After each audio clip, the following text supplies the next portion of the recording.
Lina rangi zake maalum na jicho la kushoto lina rangi zake. Ukifanya hivi utaona kama ni sawa, lakini si sawa. Mwenyezi Mungu anasema yeye ameumba vitu viwili viwili, na vitu viwili viwili pia havifanani. Binadamu wote tunasema wako sawa, lakini kuna mke na mume hawako sawa. Kuna mkono wa kulia na kushoto, yote ni mikono lakini haiko sawa, na miguu vile vile. Na hizi rangi msizione tu zinaenda, pia zina maana kubwa katika maisha ya mwanadamu. Anna Allah khalaqa kulli shay'in li khidmati al-insan wal insan li khidmati Allah. Hivi vitu vyote vilivyoumbwa ni kwa ajili ya kumtumikia mwanadamu, na mwanadamu naye ameumbwa kwa ajili ya kumtumikia Allah.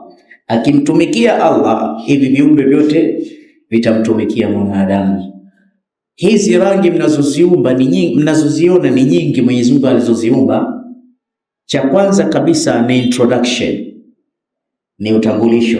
Mmeona hizi samaa sauti, microphone. Hapa kuna Sambawia TV. Angalia ina rangi yake. Ukiizoea katika macho unaitofautisha na hii Naso TV. Naso logo yao nyeupe, hii Sambawia nyekundu. Umeona different? Ukielekezwa msikiti wa Songea uko wapi? We nenda, ukifika pale kuna misikiti mingi, kuna Al-Haramaini, lakini ule wa Songea utakuta ni mweupe alafu umepigwa rangi fulani. Kwanza kabisa rangi ni introduction. Tukienda kule Maka Hija tunaongozwa na bendera.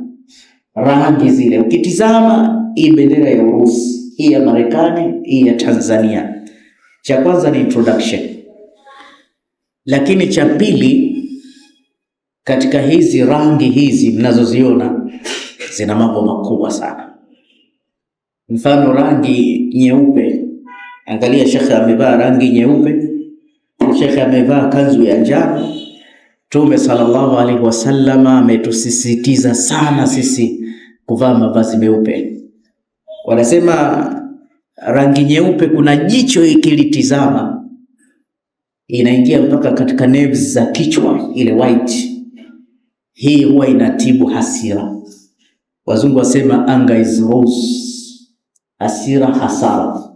Allah anasema a'udhu billahi minash shaitani rajim 193, wasari'u ila maghfiratin min rabbikum wa jannatin 'arduha as-samawati wal ardh u'iddat lil muttaqin الذين ينفقون في السراء والضراء والكاظمين الغيظ. Hapo miongoni mwa mambo yatakayosababisha watu kuingia peponi, kuzuia hasira. Sasa mtu akitizama rangi nyeupe, hasira huwa inaondoka. Ndio maana yule mwanamke mjanja akiona amegombana na mume wake utandika shuka nyeupe. Yule mwanaume akija akitizama ile kala nyeupe inamuathiri, la dhahaba ma yajidu, zile hasira zompata zote zinasambaratika. Rangi nyeupe hiyo. Ndio maana utakuta hata mahoteli makubwa rangi ni nyeupe. Kuna baadhi ya rangi mkizipaka ndani, wallahi kila siku mnagombana, zinaamsha rabsha. Kuna blue bahari. Ulama wa siha wanasema unaona stress inaondoka. Ufikiri wanatibika kuona bahari, hapa ile kala ile. Angalia kuna rangi za njano mpaka zimesimuliwa ndani ya Qur'an. Ud'u lana rabbaka yubayyin lana ma lawnuha qala innahu yaqul innaha baqaratun safra'un faqi'un lawnuha tasurru an-nadhirin. Ng'ombe tumchinje ng'ombe gani? Ambia wa njano. Wanasema rangi ya manjano ni rangi ya ufalme, na mtu akivaa hiyo lazima ashinde katika jambo, inaongeza akili. Simnaona duniani kote, sio Tanzania peke yake. School bus za watoto rangi gani jamani? Wewe hujafuatilia tu. Sasa tuachane na mambo ya rangi. Siku nyingine ukitaka rangi yoyote tutakwambia. Maana kuna rangi nyingine ukienda hata kumkopa mtu upewi, na wewe ndio unakaa tu mashati hayo. Habari kubwa. Kuna zingine ufalme wa kuzimu, ufalme wa kichawi. Alwan wa min ayatihi ikhtilafu alsinatikum wa alwanikum. Angalia, Allah anasema katika sura Rum, miongoni mwa alama zake ni kutofautiana lugha zenu na rangi zenu. Nichokoze jambo, niseme siseme? Lugha zenu na rangi zenu. Kuna watu wana rangi ya pesa, sawa si sawa? Si ndio hivi tumekubaliana? Sitaji lakini simshazijua. Ofikiri Osman Michael sio mjanja kuoa rangi za pesa, unaoa kidogo.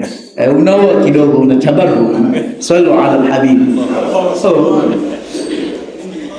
Sasa Waislamu, jicho la Mtume moja lilikuwa likiona rangi zote. Jicho lake la pili lilikuwa likiona kwa rahma, lilikuwa likiona kwa huruma. Muislamu ni huruma tosha. Kwanza vile alivyo, anapokuwepo tu rahma za Mwenyezi Mungu zinamiminika. Lakini jambo la pili, Muislamu anatakiwa awe mtu wa huruma sana. Yarhamullahu minar ruhama. Tuingie kwenye chumba cha rehema haraka. Wallahi nasikitika sana Waislamu wakikosa rahma. Nitasema jambo moja japo halifai kusema. Halifai kusema lakini nitalisema kwa sababu huu si Uislamu. Uislamu umekataza mpaka kukatakata miti hovyo. Kuua mnyama bila sababu Uislamu umekataza. Kuna maeneo hata kuwinda Uislamu umekataza. Uislamu mpango wake mzima ni huruma, wahurumia viumbe wa Allah. Kuna Muislamu mmoja alitodondosha kipindi fulani ndani ya Ramadhani kama ya 9 iliyopita. Huyu alikuwa ni Muislamu, alifanya jambo moja baya sana. Kuna watoto waliingia ndani kwake wakaiba. Walipoiba watoto kama wale, baada ya kuiba akamnasa mmoja, aliwapiga ndani sana, alafu ana ndevu nyingi, alikuwa yuko ndani ya saumu chungu cha 4, Muislamu. Wale watoto, unajua kuna mwizi na mporaji. Mwizi shar'an ni yule ambaye ameingia ndani, baskeli imefungwa akavunja. Huyu mwizi. Hifadhi imani yako na imani ya ndugu zako. Mwizi akawapiga, walikuwa wataka kujaribu kuiba redio yake. Wale watoto wakawa wanalia, shekhe anatua, lakini anajinasibisha na Uislamu. Watu wasema jamani waachie, asema anayetaka mkewe au mjane aingie leo. Akatoka na yule mtoto mmoja nje. Vile alivyompiga kamngoa hizi zote, mefak, hizi kafu zote kangoa. Watu wanashuhudia pale akiwa ndani ya sauti. Akachukua shoka akampasua yule mtoto kichwa pale mbele ya watu. Akasema manispa waje wachukue mzoga wao. Watu walipata simanzi ndani ya saumu. Muislamu umefunga, afijioni anaftari ashhadu la ilaha illa Allah wa nastaghfirullah. Huyu Uislamu uko mbali na mambo hayo. Lakini pia kijana mmoja anaslimu shekhe wakati, na nalieleza hivi kwa sababu lilienda kwa sheria wa Kiislamu. Kamchukua mtoto Buguruni, anasema mtoto mchanga. Yule mtoto akamuita wa kike, akamtuma sigareti, kaniletee sigara. Alipomleta akamwambia niletee huku ndani. Muislamu huyu akafunga milango, akambaka yule mtoto, akamharibu. Alipomharibu mpaka haja kubwa anajisaidia sehemu ya mbele. Amana wakashindwa kumfanyia upasuaji, akapelekwa Muhimbili. Zamani kidogo, alhamdulillah afya yake ikarejea sawa, lakini alipopimwa ashamwambukiza maambukizi ya ukimwi. Ile mtoto mdogo. Waislamu hawezi kufanya hivi. Siku moja nimehudhuria hutuba ya Ijumaa msikiti wa Bungoni, khatib akawa anasimulia kisa kimetokea kwa binti mmoja wa Kiarabu. Kapata mimba, sijui ile mimba kaipata kwa bahati mbaya, basi mimba kama ile, yule mtoto akawa kila siku anamnyonyesha damu yake ya hedhi mpaka yule mtoto akafariki, akamzika nyuma tu ya nyumba peke yake. Mbwa akaja akafukua, akawa ameshikiliwa na polisi. Waislamu hawawi na tabia kama hizi. Hayo sio maisha ya Kiislamu. Tukio la mwisho nilolishuhudia mimi, siku moja alikuja kijana wa Kiislamu, niko msikitini, kaiba kanda mbili bovu, nafanya muhadhara kama hii, ilitakiwa watu wanisikilize. Alipigwa na Waislamu nusu akataka kufa katika mimbari. Naambia Waislamu, kwa kanda mbili za 200 takatumue mtu. Maskini katokea Mbagala, kaja kuiba, kumuuliza hata hajala, hali yake taabani, wizi si mzuri. Lakini Waislamu hawawi katika hali hiyo. Inna Allaha yabghudhu kulla ja'dharin. Mtume anasema Mwenyezi Mungu anamchukia kila mtu anayekula sana, alafu mgumu, ana moyo mkatili, alim min amri dunya wa jahil min amri akhirah. Mtume sallallahu alaihi wasallam, jicho lake moja lilikuwa likitizama dunia, jicho lake la pili lilikuwa likitizama kwa rahma. Siku moja kuna dada mmoja sahabia alizini, alipitiwa na ubinadamu huo, akaja mbele ya mahakama kwamba huyu itakiwa apigwe mawe. Watu wengi wakashadadia, apigwe mawe, auliwe leo. Mtume sallallahu alaihi wasallam akamsogeza, ambia njoo. Zananti, umezini? Ambia bala ya Rasulullah, laqad zananti, nimezini kweli. Una uhakika? Ambia naam, walia hubla min az-zina, tena hata mimba nayo, nimemsaliti mume wangu, kwa hiyo basi tu ni wawe, ndio nishafumaniwa tena, na mume mutashaddidi ya wawe kansaliti. Mtume akimtizama mwanamke, sheria zimemuelekea, akamwambia njoo. Sasa nikurudishe kidogo nyumbani, tusubiri kwanza hii mimba ikue. Mtume hapindishi sheria, yuko ngangari kweli kweli juu ya sheria, anatizama kwa jicho la rahma. Nenda kidogo, pengine ataisha. Mtume hazembei juu ya sheria hivyo.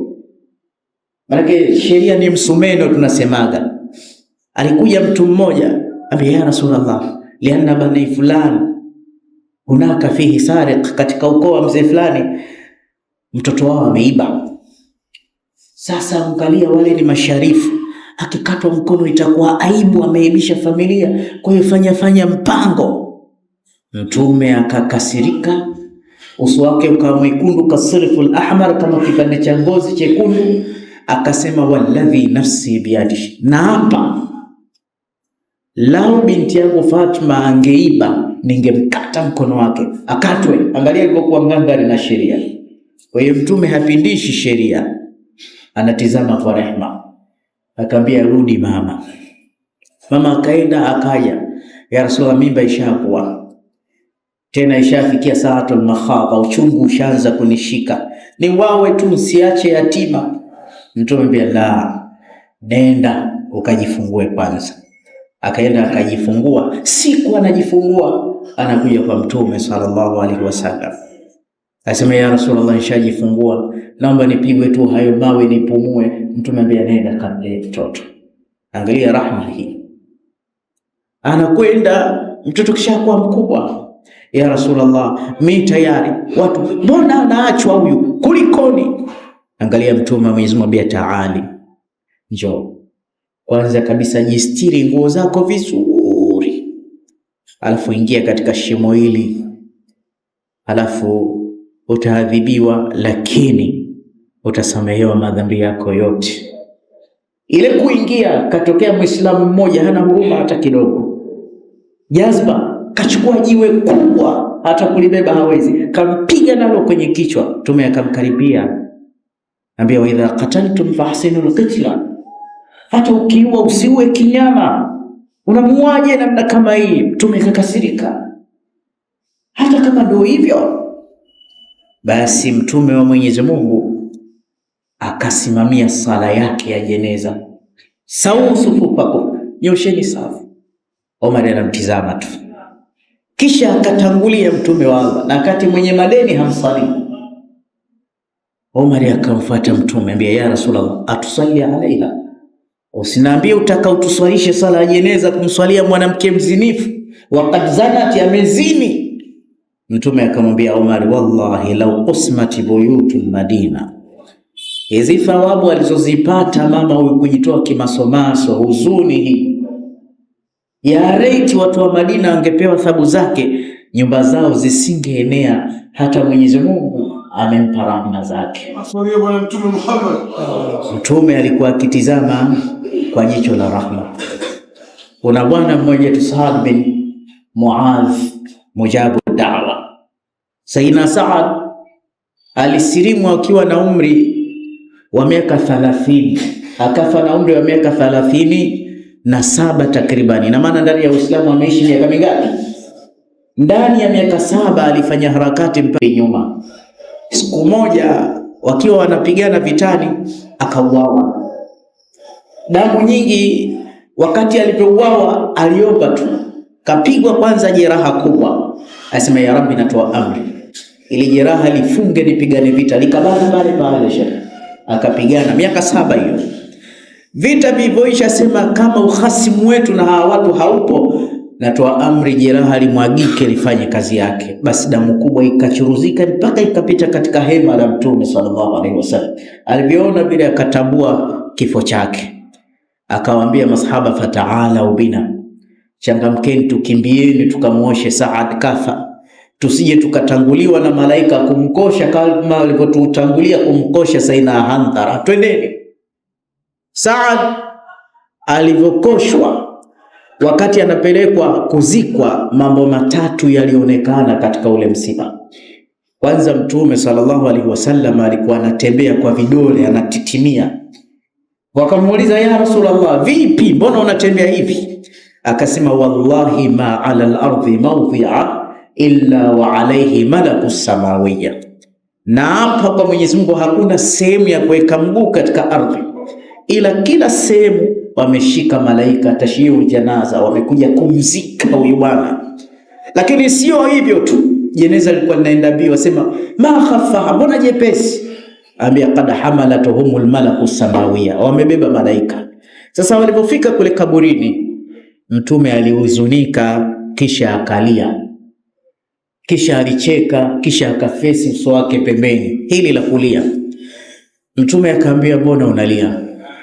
Akasema, amuonea huruma Saad, hivi sasa kaburi imembana sahaba wangu, na kubana huku kwa muumini ni targhib na tarhib, ni kukaribishwa kwamba bwana upo kaburini, sio nyumbani. Kumbana kwa wema, ni kijana mdogo, hakuishi sana, kafa kaitumikia dini. Angalia Mtume, machozi yanamtoka, kafiliwa na mjukuu wake wa nafsu takaka katika miguu, amembeba, machozi yanamtoka. Watu wakamwambia, unalia? Wewe umetuambia lillahi ma akhadha wa lahu ma a'ta wa kullu shay'in bi ajalin musamma, ay bi qadarin ma'lum, ni cha Mungu alichotupa, alichochukua ni chake, mbona unalia? Akasema, hadhihi rahmatun min Allah, huu uchungu unaosikia ni rehma ya Mwenyezi Mungu kutoka kwake, anampa mtakaye katika waja wake. Muislamu wa leo anatakiwa awe mtu wa huruma. Arrahimuna yarhamuhumur rahman, wenye huruma atawahurumia Mwenyezi Mungu mwingi wa rehema. Irham man fil ardhi, kweni huna huruma Waislamu na watu waliokuwepo ardhini, waonee huruma machokola, sorry kwa lugha hii, street children, wengine ni mayatima, wengine wazazi wameachana, waoneni huruma almala, wajane, waoneni huruma mayatima, mafukara, wasiojiweza, walemavu, waoneni huruma watoto wadogo, waoneni huruma wazee. Laisa minna man lam yarham saghirana wa yuqir kabirana wa ya'muru bil ma'ruf wa yanha 'anil munkar. Mtume anasema si katika sisi mtu ambaye haoni huruma na wadogo, hata kama anawaheshimu wakubwa. Lazima mdogo awe anaonewa huruma. na tukiwa tunaishi kwa huruma, kuna kitu kinachoitwa haki na kuna kitu kinachoitwa rehma. Tukienda haki bin haki, watu wengi watakufa, watu wengi watapotea, lakini kuna kitu bora zaidi ya haki, ni rahma. Inawezekana mke unayekaa naye shekhe hakufai kabisa, lakini ana watoto wadogo, basi ingia chumba cha rahma, msamehe, mvumilie kwa ajili ya watoto wadogo. Angalia, mtu mmoja aliandikiana deni na ndugu yake, bwana nakukopesha milioni 20, ama karibu nirudishie, tuandikishiane nyumba. Wakaandikishiana, akamkopesha. Yule bwana hakuweza kurudisha wala hakuchezea pesa, mtihani tu zimepotea. Yule bwana akamuitabia, njoo sikudhulumu, nikienda mahakamani kwa sababu tumeandikishiana nyumba yako iuzwe na mimi nipate pesa yangu. Sikudhulumu, ni haki yangu, lakini naamua kuingia kwenye chumba cha rahma. Hizo milioni 20 kaka yangu nakusamehe bure, ili familia yako isisambaratike, ili maisha yako yasiharibike, endelea na maisha yako, mimi nimekusamehe bure bure. Huyu kaingia kwenye chumba cha rahma. Lakini mtu mwingine kamkopesha mwenzie shilingi 10,000 tu, kamfuata, vipi ile pesa yangu? Bwana sijapata. Hakumvumilia, hapo hapo kampiga, kamsukumiza. Mwenzie kaingia kwenye chumba cha rahma. Kwa kweli tunakosewa na watu wengi sana, lakini kama Waislamu inatakiwa tuwe na huruma. Almuslim manfaa, Muislamu ni rahma tosha kabisa. Kuna mtu mmoja nimtaje ili ujue rahma za Waislamu. Kwanza, anapokuwa Muislamu, wallahi kama Muislamu huyu anadumu na Uislamu wake, kwanza kabisa mabalaa mengi kutoka mbinguni yanasimama.